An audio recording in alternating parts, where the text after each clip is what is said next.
From the pages of Wrestling World, February 1964, we are transported into a time when professional wrestling was both simpler and far more sacred. A time when storylines weren't manufactured in production trucks, but carved into flesh with closed fists and bare steel turnbuckles. The cover proclaims it proudly. Bruno Sammartino is the man, the myth, and the machine that now runs the Worldwide Wrestling Federation. The article doesn't just hype Bruno, it deifies him. Not for theatrics or promos, but for dignity, for strength, for being real. We read about his legendary victory over Buddy Rogers at Madison Square Garden, where he claimed the world title in under 60 seconds. But instead of basking in the spotlight, Bruno returns to the gym, returns to his discipline, returns to being the people's strongman. He is described as a man who speaks few words but inspires nations. He lifts iron by day and territories by night, defending his title with a jawline of granite and arms forged by labor. If Bruno is the cornerstone of the era, then the likes of Ron, Giant Swing, Etchison are its architects. His piece on page 12 walks us through his balance of power and precision, a rare blend in any generation. Etchison's Giant Swing, a literal whirlwind of humiliation for his opponents, is presented as both spectacle and science. The feature emphasizes that in a business built on brawlers, Etchison's technical finesse made him stand out like a jazz musician in a room full of drummers. But spectacle comes crashing back on page 18 with the arrival of Gorilla Monsoon, the man billed from Manchuria who was part myth, part monster. The article digs into his origins with suspicion and awe. At nearly 400 pounds, Monsoon's size is only half his story. His mind is the real threat. He's a tactician disguised as a savage. His matches are described as orchestrated chaos, where he outthinks opponents even as he pummels them into paste.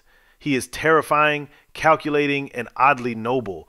The feature lingers on Monsoon's strange rituals, how he prepares for battle with eerie silence, how he studies his victims before striking. Then we careen headfirst into madness on page 24, where Dr. Jerry Graham, the blood-soaked blonde bombshell, is profiled and bloody but unbowed. There is no whitewashing here. The article revels in his ego, his recklessness, and his ability to draw money while bleeding buckets. The fans hated him, but they paid to see him, and that made him king. Graham wasn't just a heel, he was a lightning rod. He burned bright, fought dirty, and made every arena feel like it was on the edge of riot. Then, as if to balance that madness, page 28 slows things down for Izzy Moidle, a veteran referee, who reveals the truth from the third man's perspective in Confessions of a Referee. He tells stories of matches gone off the rails, of referees trapped between feuding giants, of how rules are made to be broken and enforced by men who can't afford to show fear. From there, the spotlight shifts to the women who didn't ask for permission to enter the ring. They demanded it. The Fabulous Moolah commands page 32 in Have Title Will Travel, telling tales of train rides, backwater towns, and challengers who tried and failed to dethrone the queen. Moolah speaks like a general, a champion who earned her status not through marketing, but through miles, sweat, and broken bones. And she's not alone. Olga Martinez, featured on page 38, explodes with Latina fire and iron fists. The red-hot pepper pot is fast, vicious, and defiant. She wrestled like she had something to prove and something to avenge. By page 42, we're introduced to Ann Casey, the Panther Girl, a stealthy southern storm of speed and spirit whose presence turned heads and whose offense turned matches. Bob Leonard's article paints her as both predator and underdog, a contradiction that made her impossible not to watch. Page 46 gives us Jean Lane, just 22 years old, already seasoned by over 150 matches. The story of her transformation from a shy secretary to a wrestling powerhouse is told with quiet reverence. Jean lifted weights before work and trained harder than many of her male counterparts. Her hunger is palpable in every word. Then, on page 50, the issue pulls back to examine the larger moral framework in The Good Guys Against the Bad Guys, a treatise on wrestling psychology before anyone even called it that.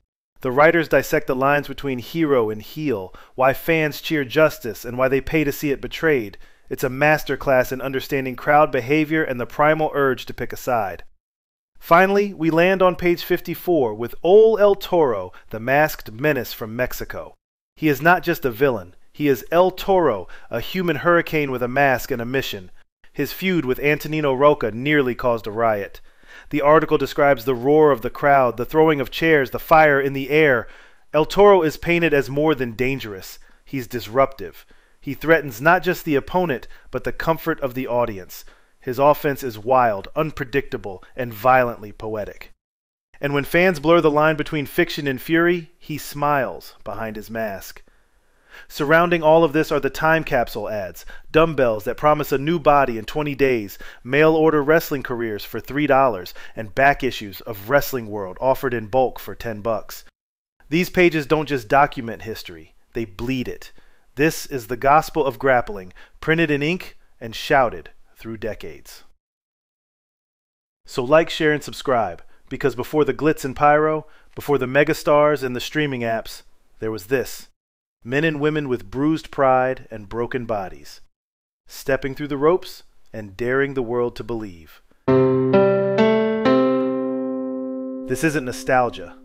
This is scripture, and it still echoes. From the page.